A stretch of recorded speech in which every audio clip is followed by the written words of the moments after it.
Assalamualaikum, halo semua. Kenalin nih, aku Adinini Parakti dari Pendidikan Kimia FKIP UNS. Salam kenal ya. Bertemunya kita kali ini untuk sedikit belajar tentang salah satu topik kimia. Tahu nggak sih, banyak hal di sekitar kita bahkan sangat dekat dengan kita, termasuk hal kimia. Salah satunya seperti topik kita pada kali ini, yaitu asam basa. Pasti tidak asing kan dengan rasa masam dan lawannya si basa. Kita awali dengan definisi ya. Jadi, teori asam basa mengalami perkembangan. Yang pertama adalah teori Arrhenius pada tahun 1884 yang dikemukakan oleh Svante August Arrhenius, di mana definisi asam adalah senyawa yang jika dilarutkan dalam air melepaskan ion H+ atau H3O+.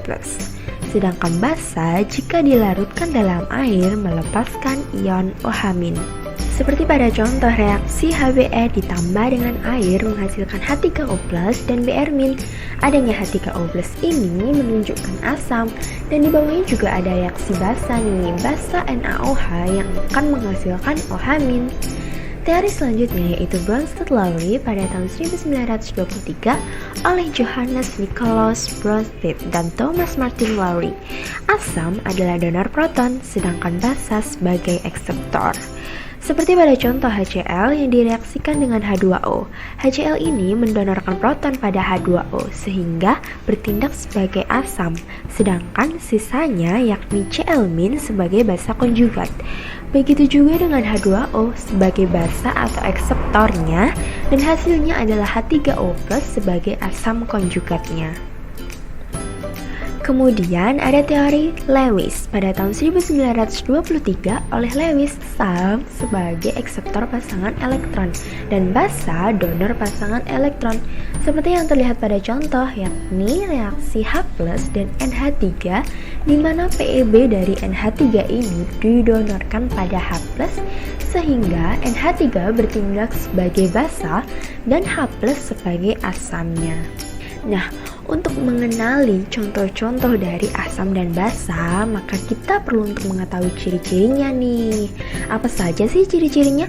Ciri-ciri dari asam ada rasanya masam, derajat keasaman kurang dari 7, reaksi dengan logam bersifat korosif, dan larutannya elektrolit atau menghantarkan arus listrik.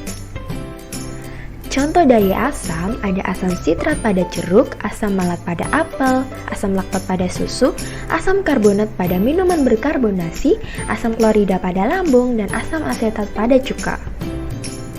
Selanjutnya ciri-ciri basa yang rasanya pahit, licin di kulit, derajat keasaman lebih dari 7, bersifat kaustik, dan larutan elektrolit.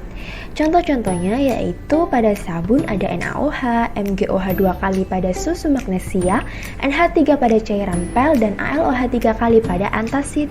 Nah, ternyata asam basa yang kita pelajari sebelumnya itu dapat direaksikan loh dalam reaksi netralisasi, membentuk garam dan air. Salah satu contoh reaksinya yaitu NaOH yang direaksikan dengan HCl akan membentuk NaCl dan H2O. Contoh dari garam netralisasi ini ada garam dapur, ada natrium bikarbonat atau soda kue, MSG. Pengaplikasian netralisasi atau penggaraman ini dapat digunakan dalam kehidupan sehari-hari. Misalnya, untuk mengurangi rasa sakit dan iritasi akibat sengatan lebah, biasanya dinetralkan dengan soda kue atau natrium bikarbonat. Untuk mengatasi nyeri lambung akibat kadar asam klorida yang berlebihan, biasanya juga dinetralkan dengan obat magnesium hidroksida. Selanjutnya, limbah cair hasil industri biasanya mengandung asam dan dinetralkan dengan aluminium hidroksida. Dan yang terakhir, mulut kita ini mengandung zat asam loh dari sisa makanan dan minuman yang dapat merusak gigi. Untuk itu, dinetralkan dengan pasta gigi yang mengandung zat basa. Nah, sekian materi kita pada kali ini. Semoga kalian paham dan semoga bermanfaat. Jangan lupa buat like, komen, dan subscribe ya. Thank you. Wassalamualaikum warahmatullahi wabarakatuh.